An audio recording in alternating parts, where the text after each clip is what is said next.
do get a much further one-shot headshot range. I think it goes up by a ridiculous amount too.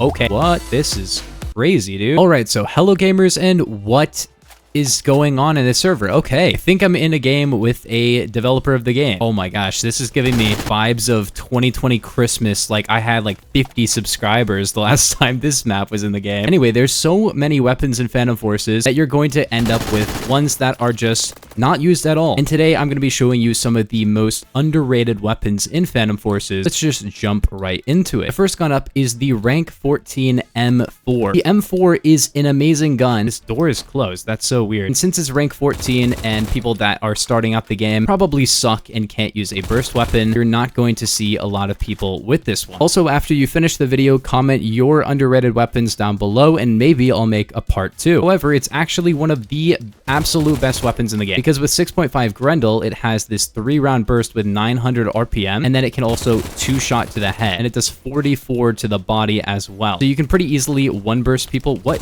There's so many people there. And that makes it a very strong weapon. As you can see, the burst delay is also extremely low. So if you know the correct fire rate, you can super fast beam people with this weapon. I'm surprised that I don't see this weapon very much because honestly, like you can nearly full auto it. I get it though. A burst weapon is a little bit weird to use. Map is so weird with this version. Look at this. This is also closed. This just like we removed like half of the routes to go. Look at this. This one's closed too. This is like, oh, there's only like 2 ways to get around the map.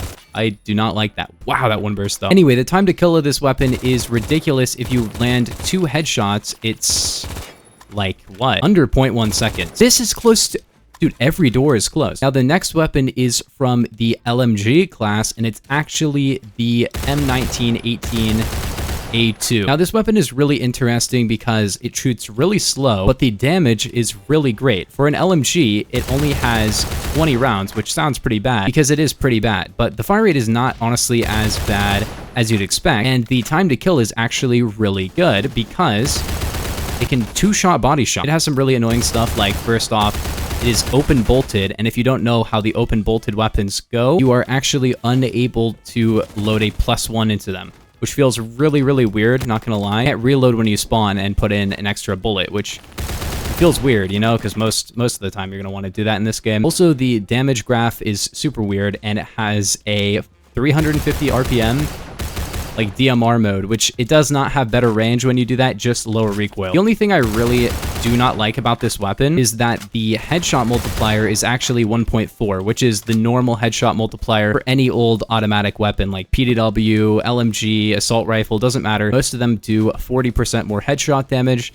and I would like to see this one have larger than a 1.4. But as you can see, this gun does absolutely beam people from very far ranges. The iron sights and stuff kind of suck, but it is able to 3-hit kill to the torso at any range, which is great, but there are other guns that can do that. Definitely an underrated weapon, though. Next up, we have a PDW that I didn't give a really awesome spot on my tier list, but maybe I should have, and that is the MP40. Now, the MP40 is one of the 3 World War II submachine guns that, for whatever reason, have amazing hit fire. And unlike some of the other versions of this gun, like the L2A3 specifically, this did get lower bullet velocity, but it got other really good stats. And the thing that makes this gun really good is 1, it has amazing hipfire, as I said. 2, it has really, really good recoil. And 3, the headshot multiplier on it is ridiculous. It is better than many of the DMRs, which is great. As you can see, 68 headshot damage. It doesn't have the best RPM, but it's 550, and a 3-shot body is really nice because you can land 1 headshot and 1 body shot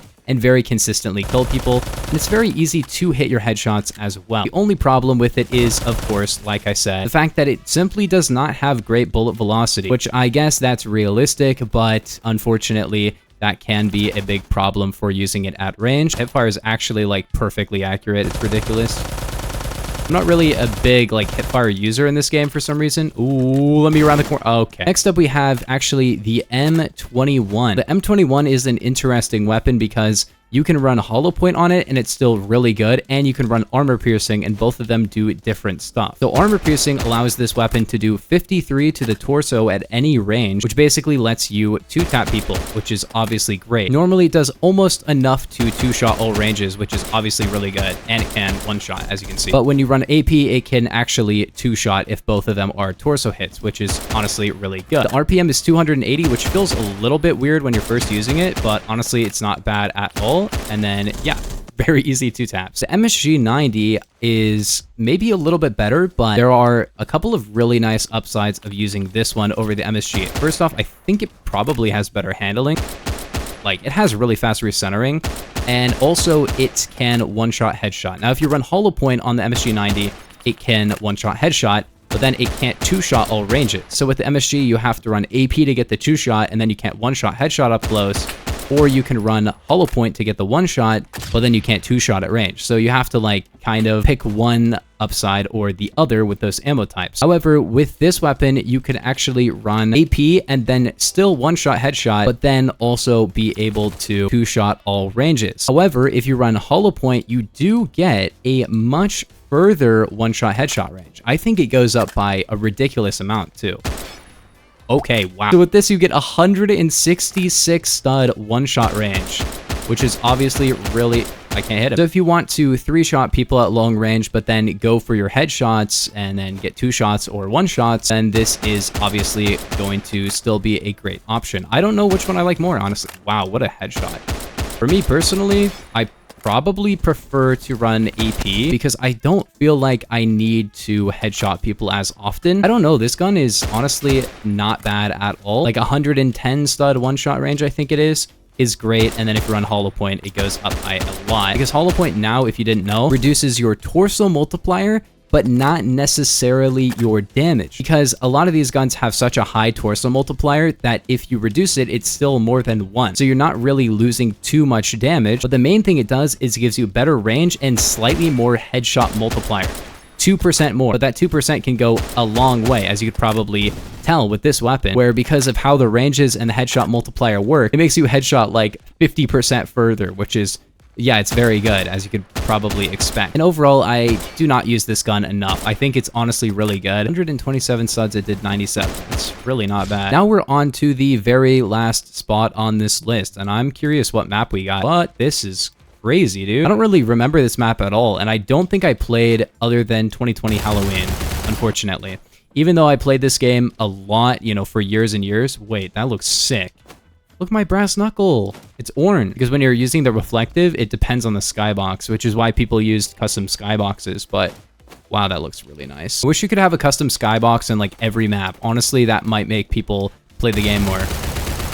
Anyway, let's get on to the number 5 weapon. For this one, I'm actually going to be going for the micro Uzi. It's weird because I do not see the micro Uzi in game. Like, at all. I don't know why. This gun used to be absolutely horrible, and then they buffed it in 3 ways. First off, they gave it a larger magazine. Second off, they gave it a stock attachment. And third off, they actually gave it the OEG sight. Now, the OEG sight isn't just for... Wow, this looks cool.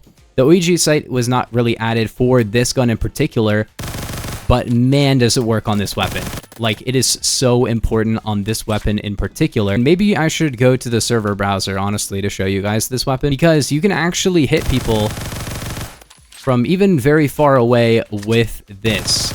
Now, wow, actually got 190 stud with the micro Uzi is crazy. Let's go to the server browser though. So the thing that's so good about the OEG on this weapon is that it has really high recoil, but it actually goes really high up and then it centers. So what you can do is use the OEG and it will tell you exactly where the recoil is going. This might be the #1 gun for the OEG because it turns the gun from a very inconsistent weapon to a weapon that you can actually kill people at extreme ranges like that with. Now, it's not great for those extreme ranges, but up close, this has the same body shot time to kill as the Chris Vector. But with the magazine size increase, plus the OEG, plus the stock, and the increased reserve ammo, this is turned into one of the best machine pistols in my opinion. Hipfire is a little bit weird to use, as you can see, but the second you aim and use the OEG, this gun is really good. It's really sad that it requires literally the OEG. Like, if you take the OEG off, you are not going to use this weapon very well. And I think that's why it's so underrated, is because a lot of people don't have the credits to buy a certain sight that allows it to be used to its full potential, you know? Hold down and then drag the dot to the person, and it can be a little bit weird to use at first, but in my opinion, it is a great weapon and certainly worth trying because of that. Use it without the OEG, and if you're enjoying the weapon, I do recommend you pre-buy the OEG and then use it as your main secondary. I would totally use this as my main because the time to kill is so fast. 0.1 second or 0.05 second time to kill or whatever is really good, you know? Let me know your favorite underrated weapon down in the comments, but I will see you guys in the next one. Peace. Have a nice day.